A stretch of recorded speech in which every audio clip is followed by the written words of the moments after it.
brought to you by Silver Pumps. Top quality और consistent performance के लिए सिर्फ सिल्वर पंप नाम याद रखना। नमस्ते, हरियाणा तक देख रहे हैं आप और मैं हूं आपके साथ राहुल यादव। इस वीडियो में हम बात करेंगे प्रदेश कांग्रेस की, क्योंकि प्रदेश कांग्रेस को लेकर ये चर्चा बड़े जोरों पर है कि जल्द ही नया सीएलपी लीडर और नया प्रदेश अध्यक्ष पार्टी को मिलने जा रहा है। कल महाराष्ट्र के संगठन में कांग्रेस हाईकमान ने बदलाव किए और उसी के साथ ये कयास लगाए जा रहे थे कि हरियाणा को लेकर भी कोई ऐलान हो सकता है, लेकिन अंतिम दौर में आते आते ये ऐलान रुक गया। और इसके पीछे कहानी ये है कि एक बड़े नेता, और बड़े नेता कौन है हरियाणा कांग्रेस में आप सब जानते हैं, उनके मुताबिक फैसला नहीं था, इसलिए उन्होंने वीटो लगाया और ये बदलाव रोक दिया गया। लेकिन कहानी ये है कि 7 मार्च से हरियाणा विधानसभा का सेशन शुरू हो रहा है, बजट सत्र शुरू हो रहा है और इससे पहले हरियाणा कांग्रेस को इन दोनों पदों पर कोई नए चेहरे मिल सकते हैं। लेकिन सीएलपी लीडर के लिए सबसे ज्यादा और सबसे ताकतवर नाम भूपेंद्र सिंह हुड्डा का ही चल रहा है। ज्यादातर विधायक उनके नाम के पक्ष में है। ऐसे में माना यही जा रहा है कि नेता विपक्ष का जो पद है वो भूपेंद्र सिंह हुड्डा के पास बरकरार रहेगा।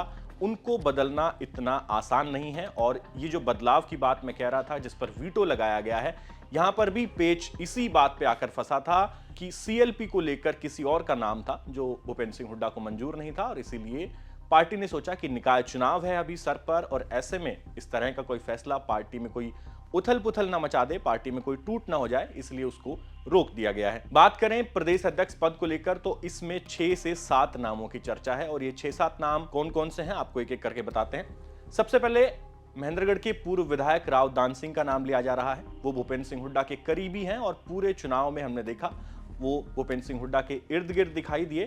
चर्चा ये थी कि अगर कांग्रेस की सरकार हरियाणा में बनती है तो राव दान सिंह डिप्टी सीएम हो सकते हैं। हालांकि लोकसभा का चुनाव उन्होंने लड़ा, वो भी वो हार गए, फिर उसके बाद वो विधानसभा का चुनाव हार गए और ना ही प्रदेश में कांग्रेस की सरकार बनी।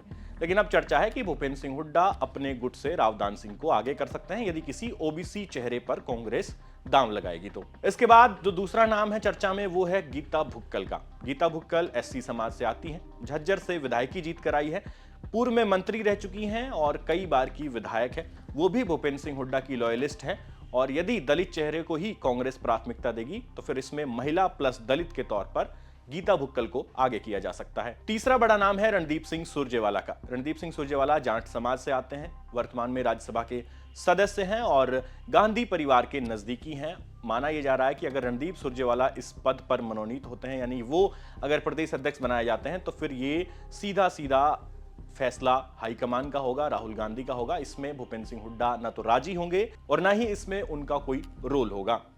चौथा बड़ा नाम आ रहा है अशोक अरोड़ा का। अशोक अरोड़ा कुरुक्षेत्र से इस बार चुनाव जीत कर आए हैं। सुभाष सुधा जो मंत्री थे नायब सैनी कैबिनेट में, उनको चुनाव हराया है।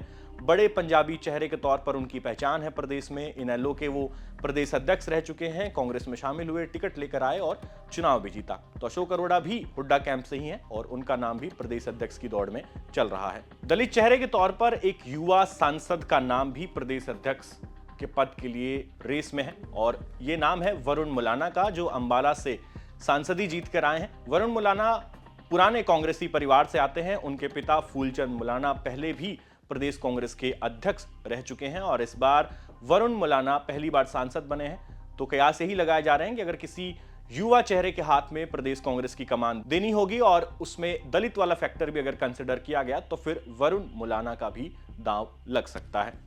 तो ये वो तमाम नाम थे जिनको लेकर कांग्रेस में इस वक्त सुगबुगाहट तेज है कि इनको प्रदेश अध्यक्ष बनाया जा सकता है।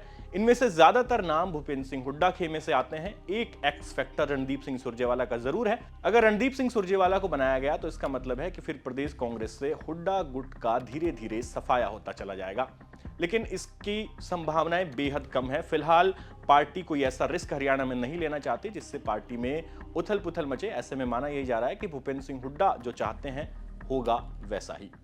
आपके हिसाब से कांग्रेस को इन दोनों पदों पर किसे बिठाना चाहिए? कमेंट सेक्शन में लिखकर जरूर बताएं। धन्यवाद।